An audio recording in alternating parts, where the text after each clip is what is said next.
പടയോട്ടങ്ങൾ പലത് കണ്ടിട്ടും കുലുങ്ങിയിട്ടില്ല തുളുനാടൻ തട്ടകം. കളങ്കമില്ലാത്ത കൂറും അചഞ്ചലമായ മനസ്സുമാണ് ഈ ജനതയുടെ കരുത്ത്. കഴിഞ്ഞ 8 തെരഞ്ഞെടുപ്പുകളിലും LDFിനൊപ്പം അടിയുറച്ചു നിന്ന കാസർഗോഡ് മണ്ഡലം അംഗപ്പുറപ്പാടിൻ്റെ ചൂടിലാണ്.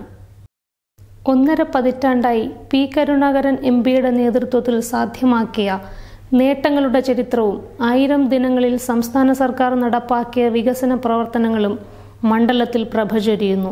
മണ്ഡലത്തിൻ്റെ മുക്കിലും മൂലയിലും സുപരിചിതനായ KP സതീഷ് ചന്ദ്രനാണ് LDF സ്ഥാനാർത്ഥി. ഹൈക്കമാൻഡ് കെട്ടിയിറക്കിയ സ്ഥാനാർത്ഥിക്കെതിരെ കോൺഗ്രസിലുണ്ടായ പൊട്ടിത്തെറിയും മുസ്ലിം ലീഗിന്റെ അസംതൃപ്തിയും വിലങ്ങാവുകയാണ് UDFന്. രാജ്മോഹൻ ഉണ്ണിത്താനെ അംഗീകരിക്കില്ലെന്ന പരസ്യ പ്രഖ്യാപനത്തോടെ പ്രതിഷേധം കടുപ്പിച്ച DCC നേതൃത്വത്തിന്റെയും അണികളുടെയും കലി അടങ്ങിയിട്ടില്ല. മുൻ MP I. രാമറയുടെ മകൻ സുബ്ബയ്യ റേയെ സ്ഥാനാർത്ഥിയാക്കി പ്രചാരണം തുടങ്ങിയപ്പോഴാണ് ഉണ്ണിത്താന്റെ പ്രവേശം.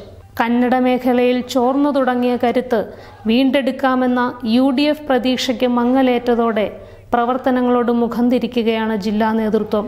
ഹിന്ദു ഐക്യവേദി നേതാവ് രവീശ തന്ത്രി കുണ്ടാറാണ് NDA സ്ഥാനാർത്ഥി. P. കരുണാകരൻ MPയുടെ കയ്യൊപ്പ് പതിയാത്ത വികസനങ്ങളൊന്നും 1.5 പതിറ്റാണ്ടായി ഡൽഹിയിൽ നിന്ന് കാസർഗോഡ് എത്തിയിട്ടില്ല.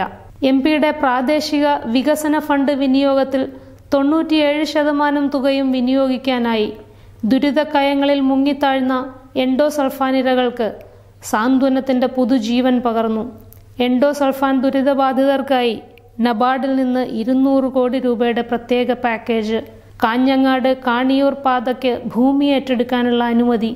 4 വരി ദേശീയപാത വികസനത്തിന് ഭൂമി ഏറ്റെടുക്കൽ. മലയോര ഹൈവേ നിർമ്മാണം. നേട്ടങ്ങളുടെ പട്ടിക നീളുകയാണ്. KP സതീഷ് ചന്ദ്രൻ 1ാം ഘട്ട പര്യടനം പൂർത്തിയാക്കി പൊതുപര്യടനം തുടങ്ങിക്കഴിഞ്ഞു.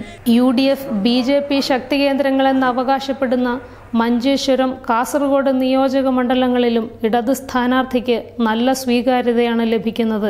UDF പാളയത്തിൽ പട പരിഭ്രമിച്ചു നിൽക്കുമ്പോൾ ഉത്തരാതിർത്തിയിൽ ഒതുങ്ങി നിറം മങ്ങി നിൽക്കുകയാണ് NDA. നാടിൻ്റെ ജീവൽ പ്രശ്നങ്ങൾക്കെല്ലാം അവധി കൊടുത്ത് അക്രമ രാഷ്ട്രീയത്തെക്കുറിച്ചുള്ള പ്രചാരണത്തിലാണ് UDF NDA മുന്നണികൾ.